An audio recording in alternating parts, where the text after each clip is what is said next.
अस्सलाम वालेकुम।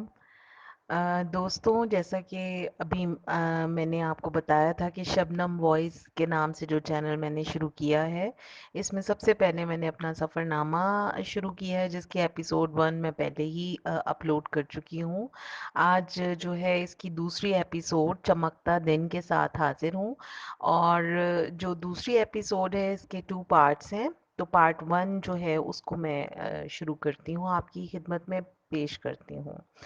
चमकता दिन 6 जून डेट थी और तमाम रास्ते हम आधे सोते और आधे जागते रहे। सुबह सुबह जब हम इस्लामाबाद के करीब पहुंचे तो हसीन मनाजिर ने हमें आंखें खोलने पर मजबूर कर दिया। खूबसूरती तो हर एक के लिए कशिश रखती है, और ये तो कुदरत का हुस्न है जिसकी तारीफ करते हुए इंसान बेबस है।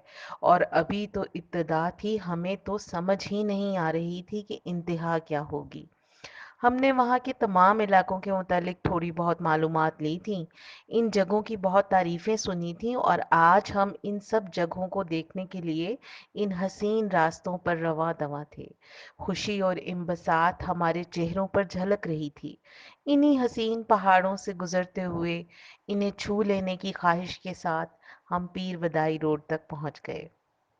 इस रोड के एक तरफ इस्लामाबाद और एक पिंडी शहर पिंडी शहर आबाद था। टीटीसीपी कोच के अड्डे पर हमारे इस पहले सफ़र का इख्तिताम हुआ। वहीं एक छोटे से होटल में हमने नाश्ता किया। नाश्ते में पराठे और चने थे। घर से बाहर हमने या तो हॉस्टल में बाहर के खाने का मज़ा चखा था, या फिर अब हम इससे लुत्फ़अंदोज़ हो रहे थे। लेकिन इत्तफ़ाक कह लीजिए या फिर किस्मत की सितम ज़रीफ़ी, ये पहला नाश्ता किसी को भी पसंद नहीं आया था। अब क्योंकि खाने पीने वाली चीज़ को बुरा नहीं कहते, तो हमने सब्र और शुक्र के साथ नाश्ता किया, और यहाँ भी कंप्यूटर साइंस वाले हमारे साथ थे। अब हमारी अगली मंजिल एबटाबाद थी। वहाँ जाने के लिए एक लोकल बस बुक करवा ली गई, और ये काम हमारे एक्टिव क्लास फेलोज ने चंद मिनटों में कर लिया। तमाम रास्ते सबका महबूब मशगला टेप रिकॉर्डर पर गाने सुनना था। हम गर्ल्स तो बहुत इंजॉय कर रही थीं, लेकिन हमारी क्लास के बॉयज़ बहुत बोर। तकरीबन 2.5-3 घंटे में हम वहां पहुंच गए। हम ये नहीं जानते थे कि एबटाबाद पहुंचकर क्या करना है। जब हम वहां गए तो हमें सामान समेत एक छप्पर होटल के सामने खड़ा कर दिया गया। हमने खवातीन होने का फायदा उठाया और बहुत जल्द हमारे बैठने का इंतजाम कर दिया गया। हमारे बॉयज की हिम्मत थी कि वो इतने लंबे सफर के बाद भी खड़े थे, जबकि अब तक सामान उठाने की जिम्मेदारी भी उन्होंने ही अदा की थी। लेकिन हम दिल ही दिल में ये फैसला कर चुके थे कि अगली दफा हम इनके साथ मिलकर सामान उठाएंगे। हमारे सर डॉक्टर खिजर हयात खान साहब और चंद लड़के, जिनमें पेश पेश हमारे सीआर और मुराद, अमजद, वसीम थे, होटल की तलाश में सरगर्दा हो गए। हमें तकरीबन 1 घंटा वहां इंतजार करना पड़ा। बिलाखिर हमें वहां से चलने के लिए कहा गया और एक होटल तक पहुंचाया गया। ऊपर की मंजिल पर पहुंचने के बाद हमें पता चला कि कंप्यूटर डिपार्टमेंट का स्टे यहाँ पर भी है। हमें तो बहुत अनईजी महसूस हो रहा था, क्योंकि जब आप किसी इदारे से मुंसलिक होते हैं तो वहाँ के लोग, स्टूडेंट, असातिज़ा, वहाँ के खिदमतगार सब एक खानदान की तरह हो जाते हैं। और हमारी क्लास का तो शुरू से एक ही नारा रहा है, give respect and take respect. और रिस्पेक्ट की बुनियाद पर बना हुआ ये रिश्ता हमारे दरमियान बहुत मजबूत था। यही वजह थी कि हम लोग इनके साथ अजनबियत महसूस कर रहे थे।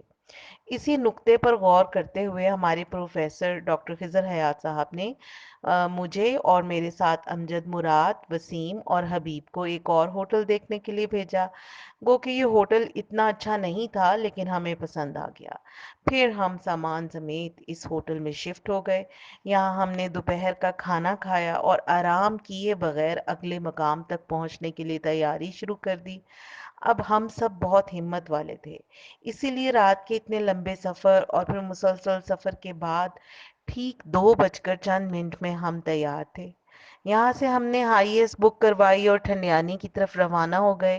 ठंडियानी के नाम में भी इख्तलाफ था, कोई इसे ठंडियाई कह रहा था اور کوئی ٹھنڈیانی، جبکہ ہم تو بس اتنا سمجھ رہے تھے کہ نام کی طرح کوئی بہت ہی ٹھنڈا سا علاقہ ہوگا جہاں جا کے ٹھنڈ لگے گی۔ ٹھنڈیانی کا مقام ایبٹ آباد سے تقریباً 32 کلومیٹر آگے ہے اور اس کی اونچائی 8800 فیٹ ہے۔ یہ بلندی کی طرف ہمارا پہلا سفر تھا۔ پہاڑوں کے بیچوں بیچ ایک تنگ سا راستہ تھا جو دور سے دیکھنے پر ایک بل کھائے ہوئے سانپ کی طرح لگتا تھا۔ میں اور شنیلا فرنٹ سیٹ پر براجمان تھے اور راستے کی خوبصورتی سے لطف اندوز ہونے کے علاوہ راستے کی کٹھنائیوں سے خوفزدہ بھی تھے۔ اس کے ساتھ ساتھ ہمیں پیچھے موجود اپنے ساتھیوں کے خوشگوار کہے سنائی دے رہے تھے۔